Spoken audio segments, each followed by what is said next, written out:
Hey there, Pipsters. My name is Jason, and welcome to my channel, Pips-N-Chits. Today, I'm going to try a new format out for my unboxing videos. In the past, I just had the game at the table. We had an overhead camera. You heard my voice in the background, but I thought it was missing something, a little bit more face-to-face interaction. So, if you like this new format and find it a step in the right direction, please be sure to go ahead and leave me a comment in the comment section below at the end of this video. And if we get enough positive feedback here, I'll go ahead and continue on with this way from here on out. Anyway, let's get right into today's game, Pan Am. It is designed by Prospero Hall and published by Funko Games. And if you recognize those names together, Prospero Hall's been doing a lot of great things over the last couple of years. They've put out games such as Jaws and Horrified. And of course, if you've been living under a rock, I'm sure you've heard of Disney's Villainous and more recently the Marvel series of villainous games, starting with the new Thanos game that just came out recently. And Funko, of course, they are the ones that make the games with the big bobbleheads.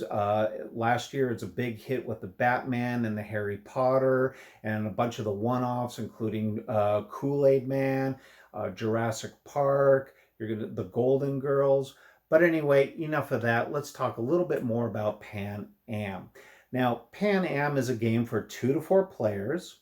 It is for ages 12 and up and roughly runs about 60 minutes. It's a game that's played over 7 rounds. And at the end of 7 rounds, the person who has the most stock in Pan Am, and you acquire stock by Pan Am purchasing routes from your airlines that you've invested in, they will go ahead and win the game. So with that, let's go ahead and bring it down to the table and let's get ready for unboxing. All right, I have the Pan Am box down here at the table. It says a triumph in the golden age of air travel. But before I go ahead and turn it over, let me tell you a little bit where it ranks right now on Board Game Geek. It currently has a rating of 8.1, which is pretty darn good. It also has a light to medium, probably closer to medium complexity on a scale of 1 to 5. It sits right around a 2.75, which is just below medium here. So it should be relatively easy to pick up. I've gone through the rules myself online. There's a couple of videos out there. It doesn't take a lot to pick up, I don't think. So with that, let's go ahead and turn it over. And it says, from island hoppers of the 30s to glamorous jetliners of the 1960s, Pan Am sets the pace of the airline industry. Compete with Pan Am and other players as the head of your own fledgling airline. Expand your fleet of planes, build airports, outbid rivals for landing rights, and create your own globe-circling air system. Play through decades of air travel history along ever-growing Pan Am. Make a fortune when you buy your routes, invest in Pan Am stock when it's cheap, and don't get pushed out of the sky by your competition. And one of the first things I noticed here is the kind of the art style here. It's very 1960s-ish. Now, granted, the game starts technically in the 1930s, but just the overall design, the Art Deco design here just is really reminiscent of something from the 60s to me, especially a lot of these destination cars that we'll get to in a second. But anyway, it promises 52 airplanes. They'll probably be in the 4 different colors for the 4 different players. Contents, we have a game board, the 52 planes, we have 20 engineers, 20 airports, 4 income trackers, a Pan Am dice, a mover base, stock mover, 4 player mats, 2 tiles, 116 tokens, 50 destination cards, 40 directive cards, 60 stock cards, 28 event cards, 2 hangers, and of course the instruction booklet. So with that, let's go ahead and get my little X-Acto knife out here and cut through the tape.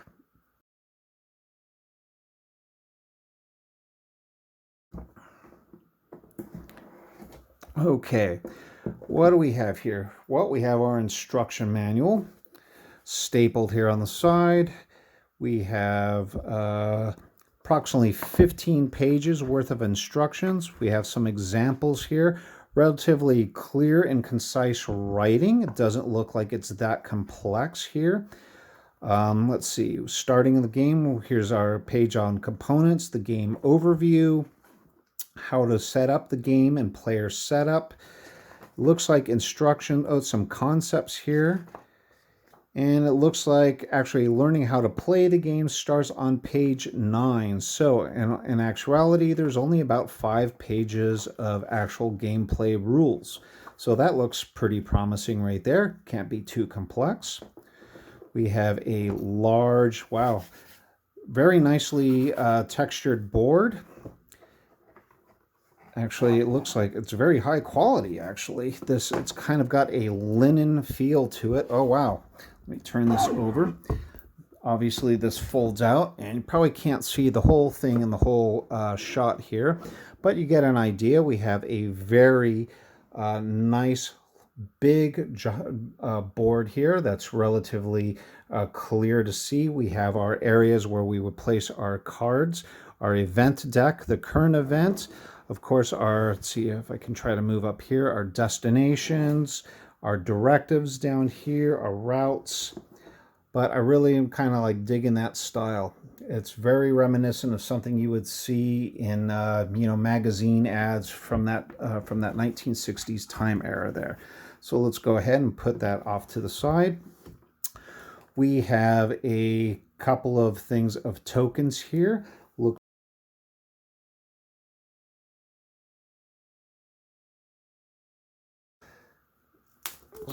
So this, of course, looks like part of our money tokens. I'm curious to see if they're double-sided or not. We have our ones and things for our planes that we would unlock at the end of round 3, and again unlock at the end of round 2 to get these planes ready for round 3. And again, unlocking at the end of round 5 to have your jets ready for round 6 and 7. And remember, the game's only played over 7 rounds. But anyway, we have our money tokens here. Definitely double-sided. There's the ones. We have 5s. We have Pan Am markers here that would more or less mark out the routes. We have our stock icon right there that would go on the board, and we have our first player marker. Again, double-sided. We have cubes, 4 cubes that denotes the 4 different players and their colors. There's your standard cubes there. We have our Pan Am dice, really nice kind of embossed dice with the blue Pan Am logo, and a logo for the routes on the other 5 sides of the dice. And then here we have our standee for our little stock ticker that would mark the price of this stock. We have different colors here of our planes. I'll open up one of these bags here, see the different planes. We have I think that might be, what is that, the Clipper right there, I think. Let's get a jet out. There's a large jet, if you will. And let's see, what else do we have in here? Well, I'll just dump out one of these things. It'd probably be easier to see. Okay, here's what is considered our airports. That looks like a little tower there. Not too much detail, but you kind of get the idea that that's definitely a tower. Here are the player pawns, but in this game they're called the engineers. This is what you'll be placing out on the board and covering things. It is a worker placement game after all. So this is, again, an engineer. And we have our small planes down here.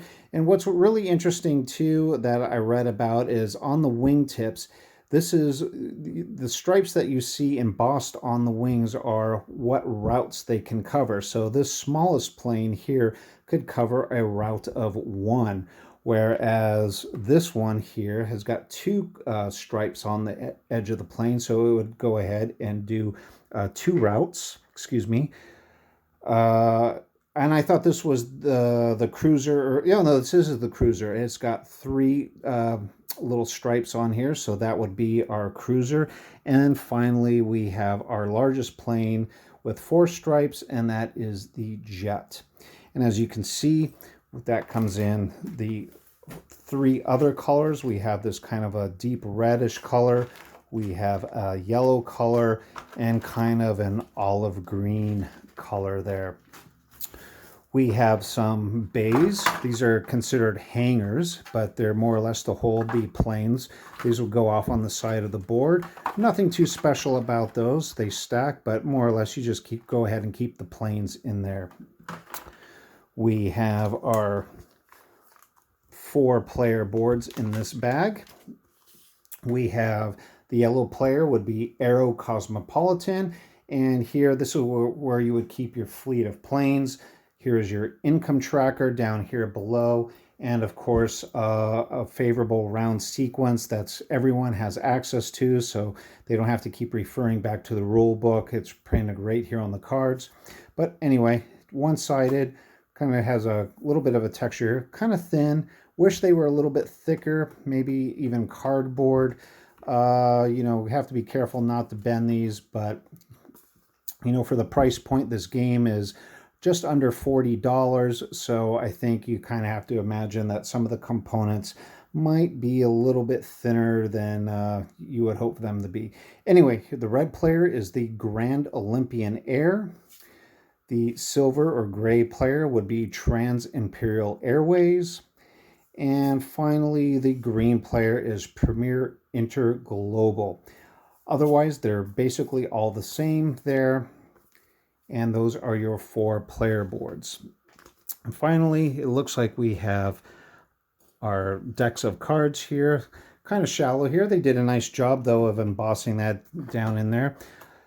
Anyway, these are your round cards. It's played over 7 rounds, and you're going to start the game by randomly selecting one card from out of 4 for each of the rounds. So in other words, there's 4 round 7 cards, 4 round 6 cards, 4 round 5, so on and so forth.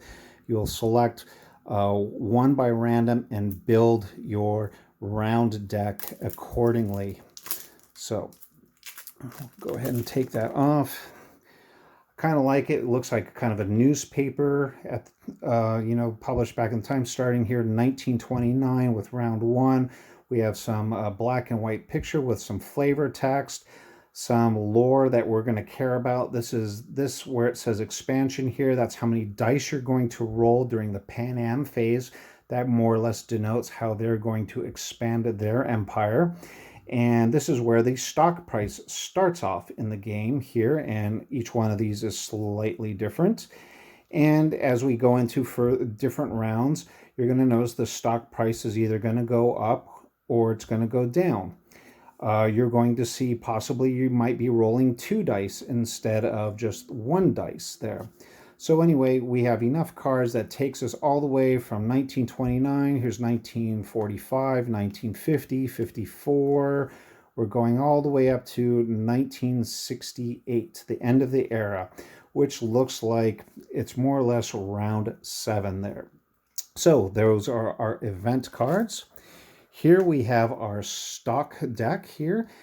It looks like they're in denominations of 1s and 5s, actually pretty small. They actually even look smaller than Euro cards that you would normally see in a lot of Fantasy Flight games.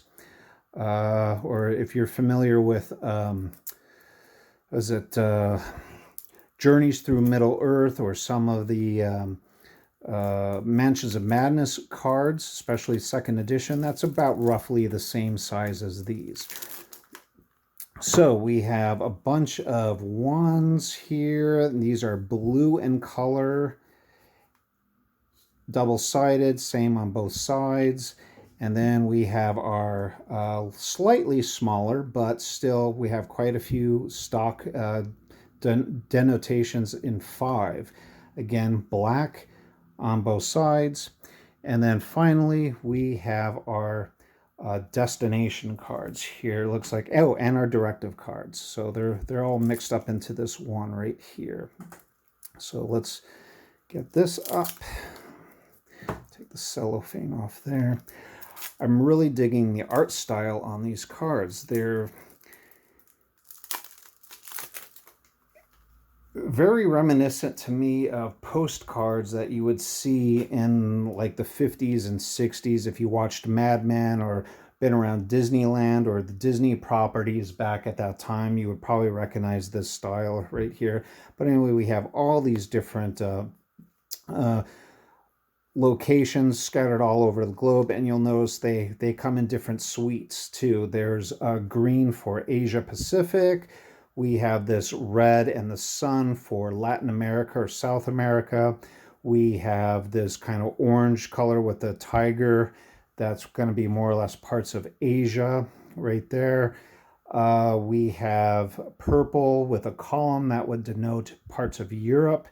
And then finally, we have blue and an eagle. That would be more or less North America, including Mexico and Canada, of course.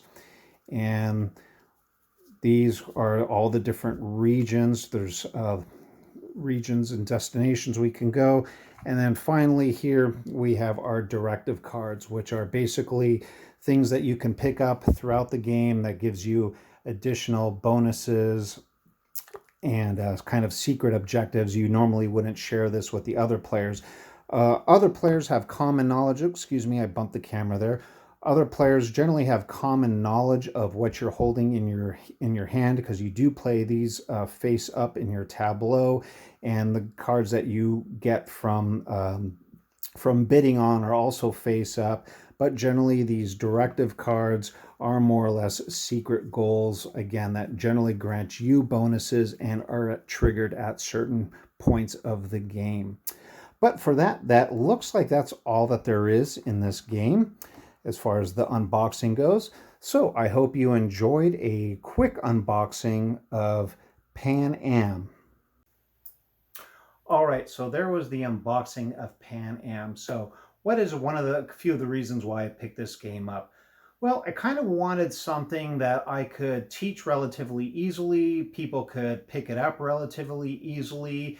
It does have some strategy to the game. It is a worker placement game after all, and you're trying to accumulate enough stock, but you want to manipulate things in such a way as like where you expand your routes, but possibly outbid your competitors there. I really like the aesthetic of the game. You heard me say just the artwork between the destination cards. They look like postcards. The game board itself is really nice. And any kind of game that has like the little miniatures that especially you don't have to paint. I'll probably never paint these ones, but something that your friends can kind of like tactily push around and get a visual representation. I think it's very thematic. The rule book looks exceptionally well done. There was plenty of examples there. It looked pretty clear and concise with, nice writing on there. Again, even though the rule book was 16 pages long, it really only looked like maybe 5 or 6 pages of actual rules. A lot of it was just like, here are core concepts, here are examples, and a couple little blurbs here and there, which looked pretty interesting and kind of, talked about the history of Pan Am Airlines. So with that in mind, I hope you enjoyed this unboxing video. If you did, go ahead and please leave me a comment in the comment section below and tell me again what you think about this new format here. Anyway, until next time, I'm Jason, and hopefully we'll see you at the table.